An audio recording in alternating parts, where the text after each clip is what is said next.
Greetings and welcome to the Cerebral Women Art Talks podcast. I'm Phyllis Hollis, your host. As an extension of my Instagram page, Cerebral Women, this podcast offers insights into the visual art world. I interview artists, mainly artists of color and female artists who will freely articulate what inspires their creativity. In addition, you'll hear interesting perspectives from dedicated art professionals who work with artists and the art institutions that feature them. I'm confident that collectively, these individuals will indeed stimulate your mind as they do our eyes. Please know these interviews are conducted in my Manhattan apartment, so please forgive the background sounds of city life. Welcome to the Cerebral Women Art Talks podcast. In this episode, I feature Clotilde Jiménez. Born in Honolulu, Hawaii, he is a visual artist based in Mexico City. He received his BFA from the Cleveland Institute of Art in Ohio in printmaking and an MFA from the Slade School of Fine Art in London in painting. Clotilde references intricate aspects of his life using strategically cut and arranged layers of multimedia collage that activate a dynamistic viewing of the visual narratives presented. Quoting the artist, "Most of my work is autobiographical, so collage allows me to tell several stories at the same time. Through a kaleidoscope lens, composite portraits within montaged vignettes offer a dream-like gaze into the artist's inner thoughts. Emotions triggered from vivid dreams and memories take form as the artist sketches daily. From this cathartic exercise, a singular visual language has emerged, resulting in thought-provoking canon of motifs. Tropical fruits, pink painted fingernails, lingerie, and boxing gear." Close readings of Clotilde's work change initial evocations of whimsical frolic and carefree simplicity to varying interpretations that are dependent on the viewer's point of view regarding gender performance, sexuality, social justice, and racial equality. Nonetheless, he utilizes quotidian, relatable childhood experiences that present the question, what is so queer about queerness? Clotilde's work is featured in noted collections including the Ford Foundation, Orlando Museum of Art, Hessel Museum of Art, and the Beth Rudin DeWoody Collection. Enjoy this episode featuring Clotilde Jiménez. Clotilde, thank you so much for joining me today. Looking forward to our conversation. Thank you for having me. It's a pleasure to be able to talk to you, and I look forward. Thank you. So share with us, when did you discover your artistic passion? My artistic passion. I think a lot of people, we can all say that we, as kids, we used to draw. We had coloring books. I remember I had like a Lego set. And I was always kind of, building with my Legos outside, playing with like sticks, maybe making like an imagination like they were superheroes or something like that. So I think, when I was young, I always kind of found a way to imagine, my own kind of world in that way. And do you recall if there was a particular artist or a work of art that influenced you early on?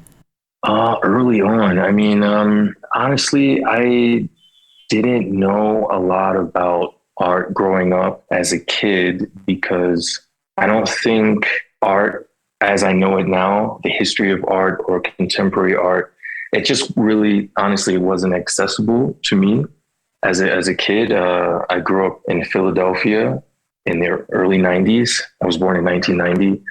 And we grew up in a poor neighborhood and stuff like art. There was the earliest thing I can remember that actually did have an impact on me is Philadelphia does have a lot of murals and it also has a lot of public sculptures.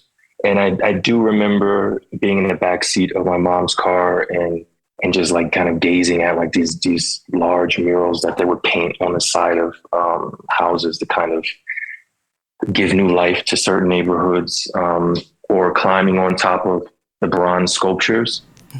So that kind of, for me, was my first interactions with art, but I didn't know what it was.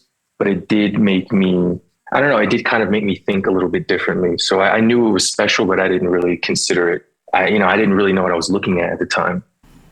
And once you did go to school, Mm-hmm. how did your art professors impact your process, your narrative? How did that change? Just to be just transparent and authentic, I had a good time in school. Like it was nice, but it was a little bit rough because, like I said, in Philadelphia, it's a predominantly Black city, and that's what I knew. And when I went to school for the first time, I went to school in Ohio, in Cleveland, and it's a good school. It's a great school, Cleveland Institute of Art. But like many institutions in the United States, well, let's just say like universities, they're white institutions.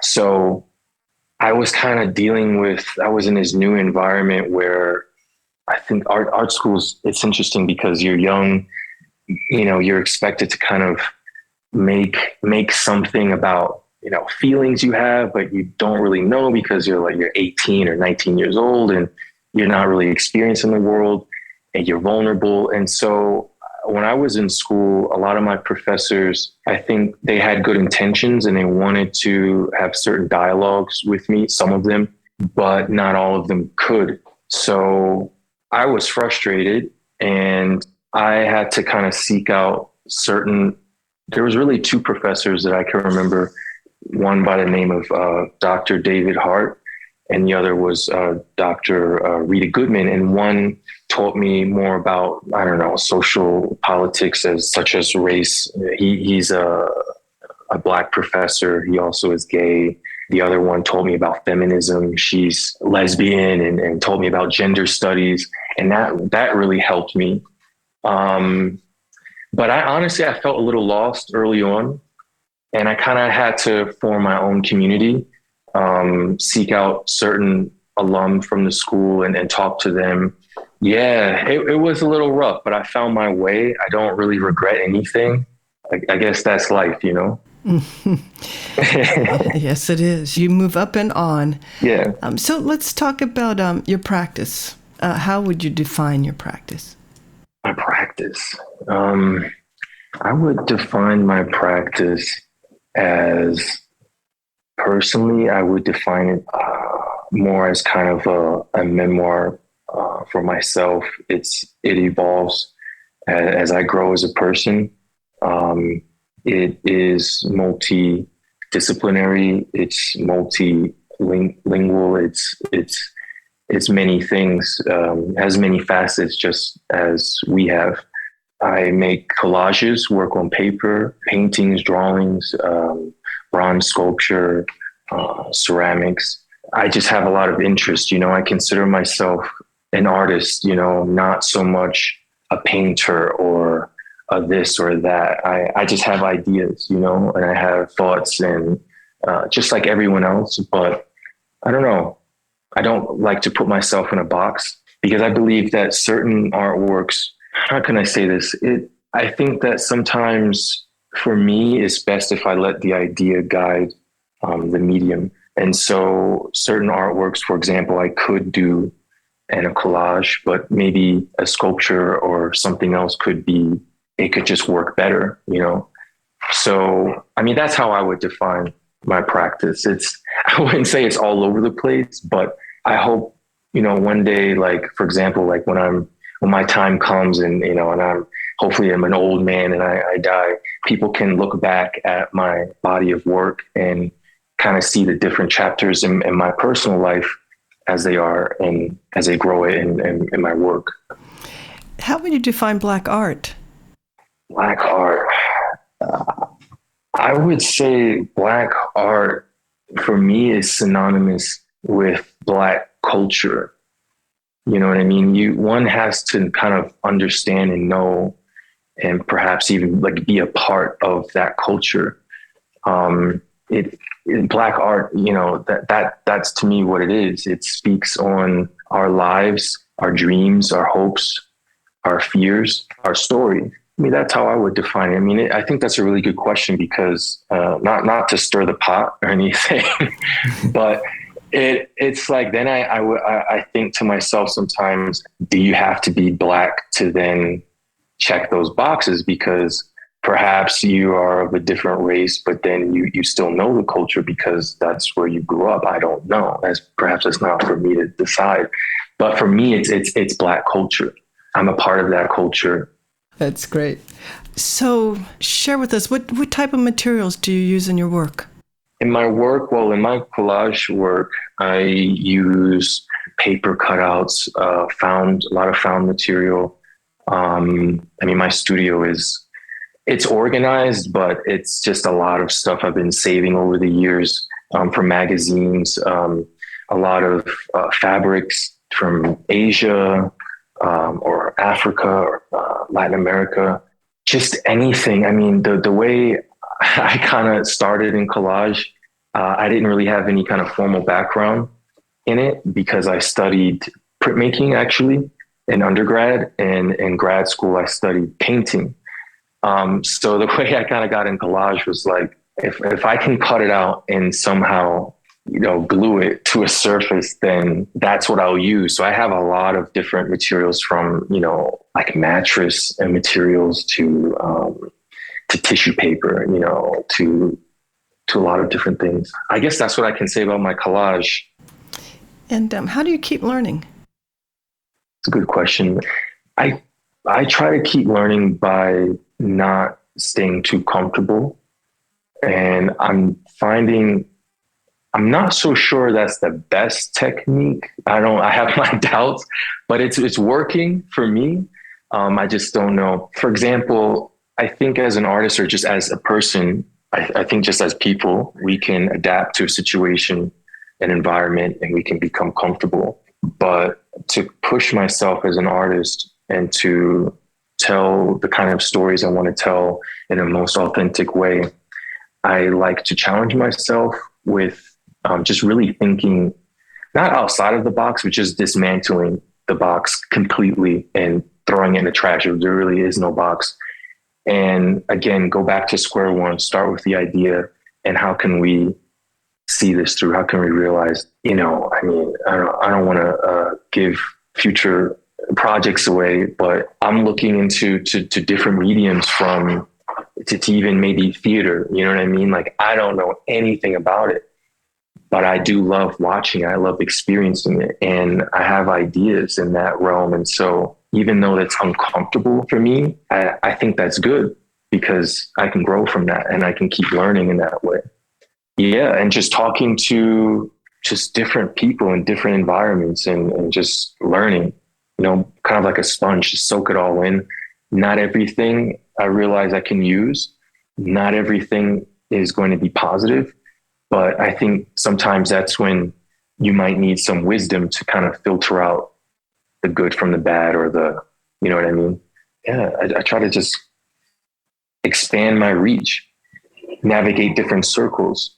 I can navigate the art world, which is kind of, it's its own thing. It has its pros and cons. And then I can, for example, I live in Mexico City. I can then, go to these small town pueblos, that are hours away and talk to the elders there, and see what's going on. What can I learn? So that's what I do. So I can keep learning, keep pushing myself.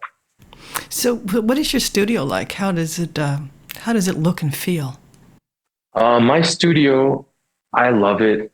I never thought I would have a studio like this, but it's in Mexico, downtown Mexico City. I mean, for me, it's all relative, but for me, it's fairly large. A little over 2,000 square feet. It's open space. There's really no rooms.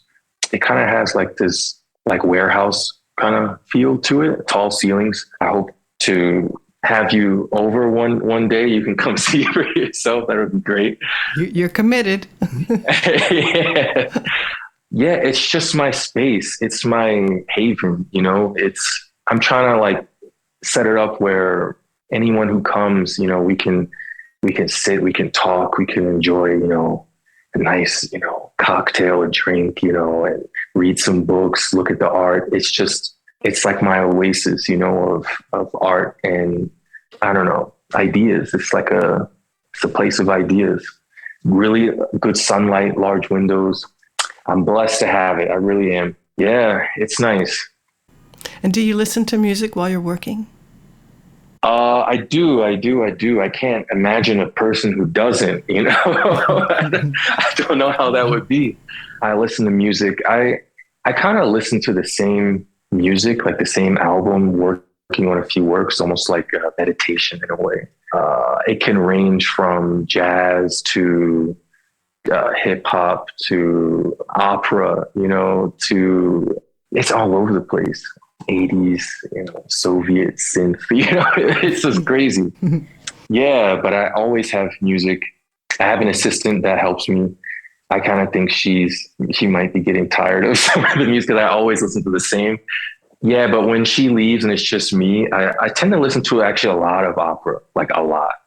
And it inspires me. It's just the passion, and it takes me on a journey. It's a story. It's almost like watching a movie almost, but it's in my head, and it's the voices, and it gives me a lot of ideas. That's what I listen to. And when do the titles of your work enter the creative process? They typically come in the beginning, like even before I even draw like a sketch or anything. Like I said, a lot of my work comes from, I have an idea, and from there I filter it out, how is this going to come to life? And so the title most times comes in the beginning, but it doesn't necessarily stay. Sometimes mid-process, it'll shift. And then sometimes when I'm done the work, it is, it'll change again. But most times it comes in the beginning, actually. I'm working on a piece right now where the title came in the beginning. And as I'm working on it, I don't know, there's it's a little bit religious. It has a religious undertone for sure. And I'm kind of realizing that. And I don't really know, if that's the direction I want to go. It may be. I think I'm going to keep it. But that's just an example how it might change when the work is complete. If you were not a visual artist, what career path do you think you would have chosen? I don't know if I should say. But oh, please. Okay, I'll do it. You're gonna think this is crazy, but I love adventure. I love, like I said, pushing myself and seeing new things. And so when I was studying in Cleveland, which is a small city, and coming from Philadelphia, my family, we don't have any money, or at least we didn't, and I didn't have any resources. So I thought, it would be kind of foolish for me to just assume I'm going to have an art career. You know what I mean? So I need to have a plan B, a plan C, D, all of that. So I thought about maybe the military, but I was like, no, maybe I could join the French Foreign Legion and go over there, not to make light of anything. This is, it's a serious gig, it is. But that's what I was considering, actually. And I probably only told maybe one person that. But yeah, I was thinking heavily of just going and doing the dirty work. And if I came out, just, I have my passport, they give you citizenship, and start my life somewhere in France, which is ironic that now I actually do have a kind of life in France, because my gallery, is French American, Chicago, Paris. And I find myself spending a lot of time, in Paris, which I never really would have if I wasn't over there so much. I mean, now I even speak French because of that. So yeah, that's probably what I would have done. And I know my life probably would have been a lot different. So I thank God every day that, this is a blessing, to be able to candidly, express myself in the way that I do, and have a team that supported me from day one, to have people like you, actually, Phyllis, that, have platforms that we can talk about things like this, and then to have, collectives, that actually, buy my work. I never thought that would be possible. So I'm thankful. Thank you. What are you excited about right now? I'm excited about my my daughter. She's going to be one. She's going to turn 1 year old next month. Yeah, I'm excited about fatherhood, which I also consider a blessing. Yeah, just a lot of new things. I'm excited that I'm getting a little bit more sleep these days. Because, yeah, but we've kind of mastered the schedule a bit.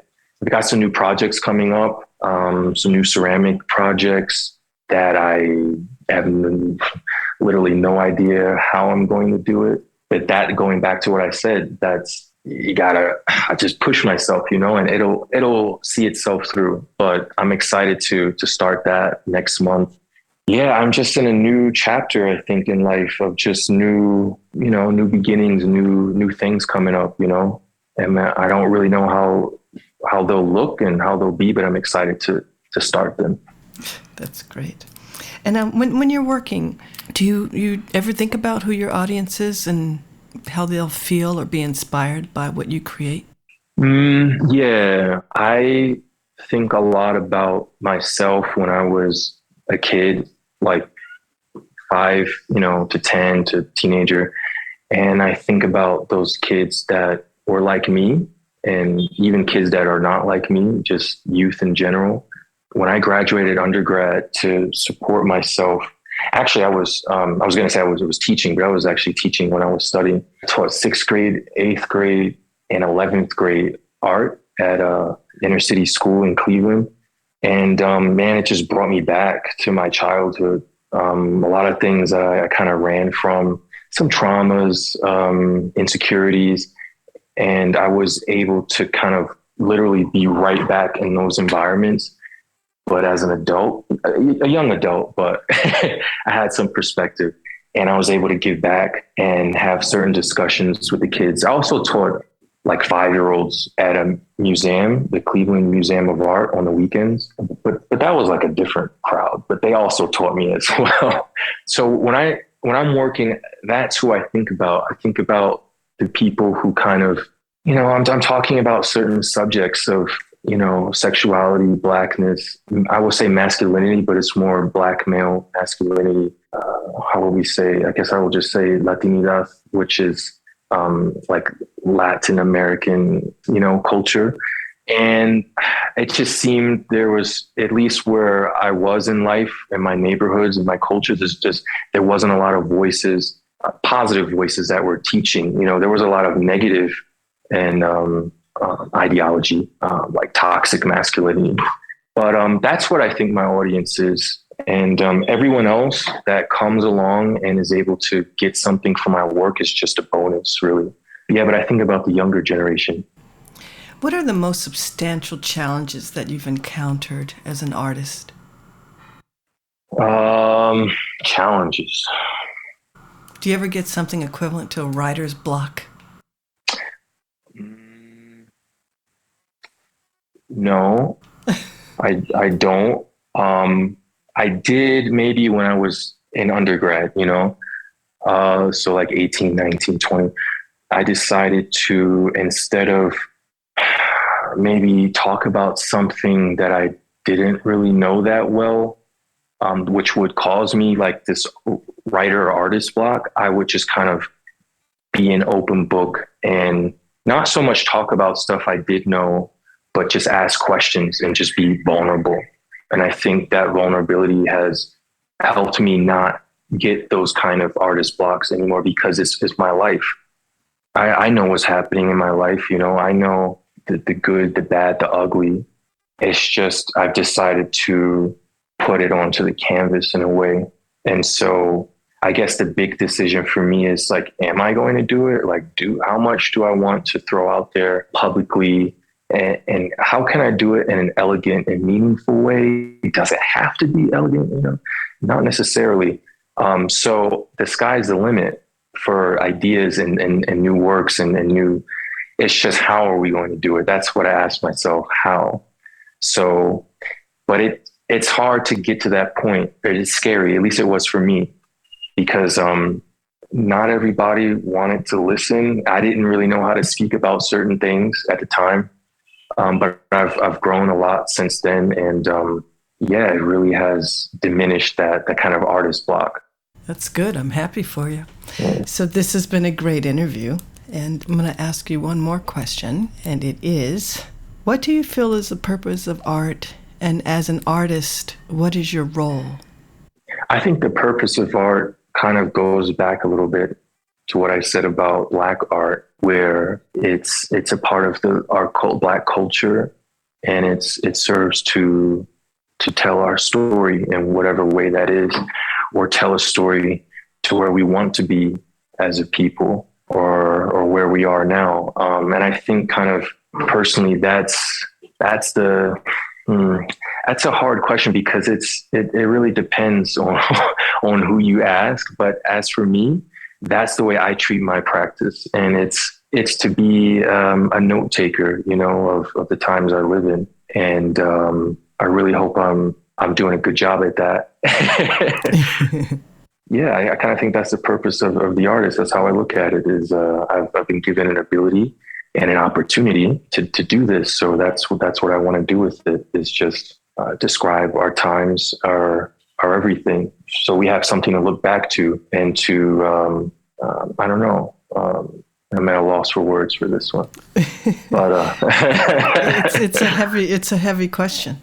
It is. And it's something that I consider every day. A lot of these questions I think are great, but I don't really have I don't think my answers are definitive. I think that, if you were to ask me these questions every decade, we'd have a more, a different, not a completely different answer, but I try to get closer to the truth every year. We try to grow and try to, you know what I mean? Mm-hmm. Yeah.